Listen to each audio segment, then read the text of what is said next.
శ్రీమాత్రే నమః. అందరికీ నమస్కారం. లక్ష్మణుడు సీతాదేవితో ఇలా అంటున్నారు. అమ్మా జానకీదేవి, నన్ను ఇక్కడే ఉండమని శ్రీరామచంద్రుడు ఆదేశించారు. నేను ఆ ప్రభు ఆజ్ఞను తిరస్కరించలేను తల్లి. కాబట్టి ఇక్కడి నుండి నేను వెళ్ళలేను. నీవు భయపడవద్దు. నీవు ధైర్యంగా ఉండు. శ్రీరామచంద్రుణ్ణి సంహరించటానికి సమర్థులైన వారు ఈ భూమి యందే ఎవ్వరూ లేరు. కాబట్టి నిన్ను ఇక్కడే వదిలి నేను అక్కడికి వెళ్ళలేను. నీవు నిశ్చింతగా ఉండవని సీతాదేవితో అన్నారు.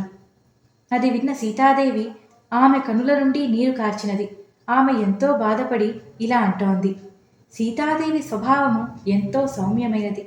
కానీ ఆమె గొంతు నుంచి వచ్చిన కొన్ని మాటలు ఎంతో కఠినంగా ఉన్నవి. ఆ మాటలు విని లక్ష్మణుడు ఏమీ మాట్లాడలేకపోయారు. ఆమెతో ఇలా అంటున్నారు. అమ్మా, నా మీద నీవు ఇంత కఠినంగా ఎలా మాట్లాడగలిగావు తల్లి? ఈ భయంకరమైన మాటలు నీ నోటి నుండే ఎలా వచ్చాయి? దీని ఆఖరి పరిణామం ఎలా ఉంటుందో నాకు తెలియటం లేదు. ఈ మాట చెప్పి సీతాదేవి అనుమతిని తీసుకొని అక్కడి నుండి లక్ష్మణుడు బయలుదేరాడు. శ్రీరామచంద్రుడిని వెతుకుతూ దారిలో బయలుదేరడం మొదలుపెట్టాడు. అలా వెళుతూ లక్ష్మణుడి కన్నల్లో నీళ్లు కారటం మొదలైంది. ఆయన ఎంతగానో బాధపడుతూ అక్కడి నుండి వెళ్ళిపోయారు. లక్ష్మణుడు అక్కడి నుండి వెళ్ళిన వెంటనే రావణాసురుడు అక్కడికి ప్రవేశించాడు. తన మాయను ఉపయోగించి ఒక సన్యాసి రూపాన్ని ధరించాడు. జానకీదేవి ఎదుటకు వచ్చి భిక్షని కోరాడు. ఆ దుర్మార్గుడైన రావణాసురుడని తెలియక జానకీదేవి సన్యాసి రూపంలో ఉన్న అతడికి ఆహ్వానించి అర్ఘ్యపాద్యములు ఇచ్చింది. అతని ఎదుట భోజనాన్ని ఉంచింది. అతడు ఏమీ తెలియని వాడిలాగా ఎంతో మర్యాదపూర్వకంగా సీతాదేవిని ఇలా అడుగుతున్నారు.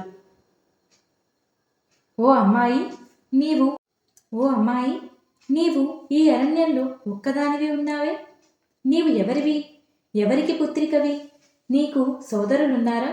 వారెవరు? నీకెవరితో వివాహం జరిగింది? నీవు చూడటానికి ఎంతో కోమలంగా దేవకన్యలా ఉన్నావు.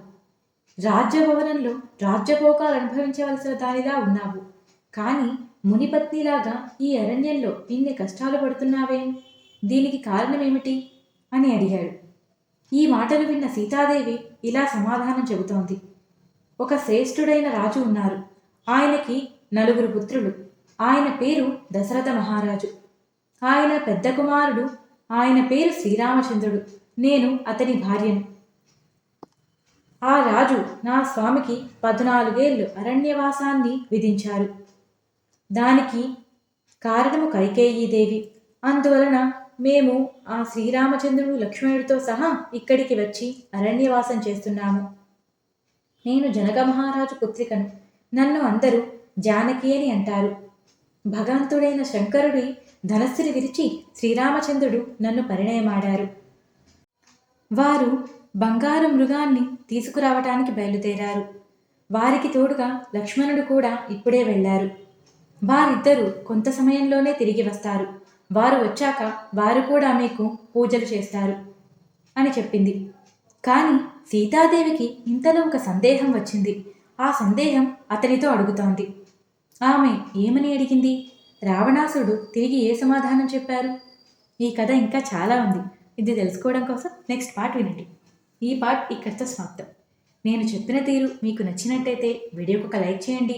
కొత్తగా మన ఛానల్ని చూడటం ఇదే ఫస్ట్ టైం అయితే సబ్స్క్రైబ్ చేయండి. పక్కన ఉన్న బెల్ సింబల్ని ఆన్ చేసుకోవడం మర్చిపోకండి. ఈ కథ విన్నాక మీకు అనిపించిన ఫీలింగ్ ఏదైనా సరే నాకు కామెంట్ రూపంలో తెలియజేయండి.